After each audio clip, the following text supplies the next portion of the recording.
a parts list is required. Understanding what a pressure parts list is, how parts are defined, and how to create a pressure parts list in your drawing is important for getting started with pressure networks. The parts list includes all of the pressure pipes, fittings, and appurtenances that will be needed for your project. If there is a specific material you want to use, part size, or fitting that is needed, you'll need to add it into the parts list and save it with the drawing. In the parts list, you can assign a proper name to parts and set the default part style and render material. To get quantities, you can attach pay items to individual pressure parts. This will require setting up a pay item file with quantity takeoff. The pressure parts are copied from catalogs that ship with Civil 3D and include a number of parameters and metadata that can be edited once the parts are added into the parts list.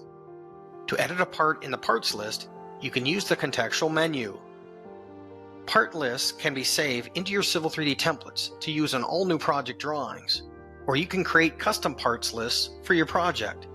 The part list can be modified at any time if new parts are needed. Civil 3D includes a number of pressure part catalogs that you can use to get you started. These pressure part catalogs can be found in the following folder on the default Civil 3D installation. To leverage a specific catalog, you need to make sure to set the default pressure network catalog before creating the parts list. Custom catalogs can be created and managed using the infrastructure parts editor and inventor. Inventor is required to model the part, and the infrastructure parts editor is used to catalog the part. If you create a custom catalog for a project, you will need to make sure and share it with your entire Civil 3D project team.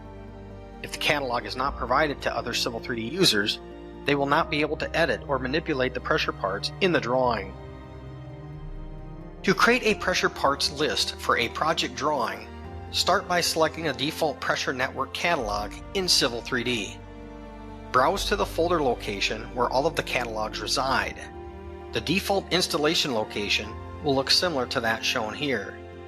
Select the catalog database file you want to use, then click OK.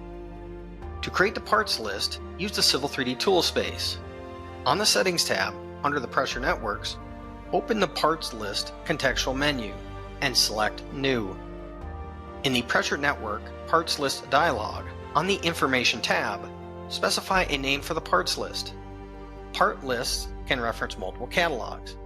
If you reference a custom catalog, you'll need to make note of the path so you can share the catalog with others. On the Pressure Pipes tab, open the contextual menu on the parts list and select Add Material. Put a check next to the part family you want to add, then click OK. To add part sizes, open the contextual menu on the part family and select Add Sizes. Select the individual part size you want to add to the parts list, or select Add All Sizes.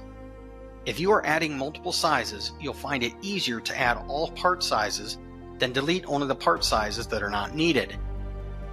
To add the fittings into your parts list, follow the same steps. Put a check mark next to the part family you want to add. Then for each part family, add the part sizes.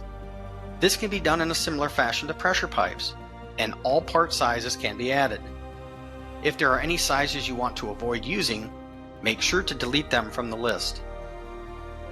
To change the style that is assigned to the parts, you can edit the part individually or click the disc to change all part styles for the family.